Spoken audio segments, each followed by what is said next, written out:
नमस्कार दोस्तों, मैं प्रकाश आप सभी का हार्दिक स्वागत करता हूं। आज हम बात करेंगे सुप्रीम कोर्ट के बारे में और ये हमारी भारतीय संविधान की 6वीं क्लास है।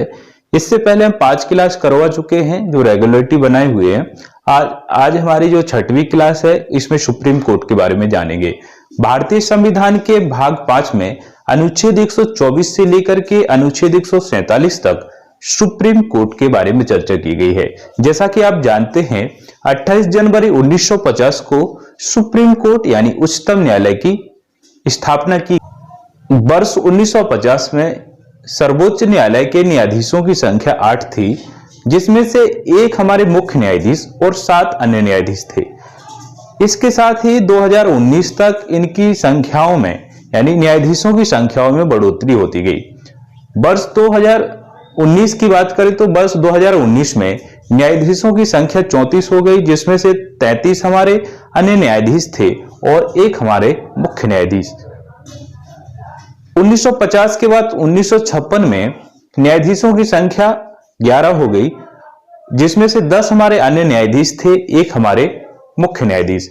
इसके बाद 1960 में न्यायाधीशों की संख्या 14 हो गई और 1977 में न्यायाधीशों की संख्या 18 हो गई और 1986 में न्यायाधीशों की संख्या 26 हो गई और 2009 में न्यायाधीशों की संख्या 31 हो गई। इसके बाद 2019 में न्यायाधीशों की संख्या 34 हो गई। अब ये न्यायाधीशों की संख्या में बढ़ोतरी होती गई। इसका कारण ये था जितने भी हमारे केस पेंडिंग में चल रहे हैं उन केसों को जल्दी से जल्दी सॉल्व किया जाए। इसी के मद्देनजर रखते हुए न्यायाधीशों की संख्या में बढ़ोतरी होती गई। केंद्र सरकार ने इसके बारे में काम किया। अब बात करें हम न्यायाधीशों की नियुक्ति किस प्रकार से होती है।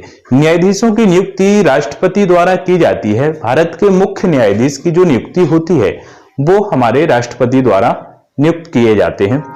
और अन्य न्यायाधीशों की बात करें तो अन्य न्यायाधीशों की नियुक्ति भी राष्ट्रपति द्वारा होती है, लेकिन राष्ट्रपति मुख्य न्यायाधीश से प्राप्त। तो कार्यकाल की बात करें न्यायाधीशों की तो इनके कार्यकाल के लिए संविधान में किसी भी प्रकार की चर्चा नहीं की गई है। सिर्फ इनकी आयु की बात करें तो 65 वर्ष की आयु तक अपने पद पर रह सकते हैं और यदि ये चाहें तो राष्ट्रपति को लिखित त्यागपत्र दे सकते हैं।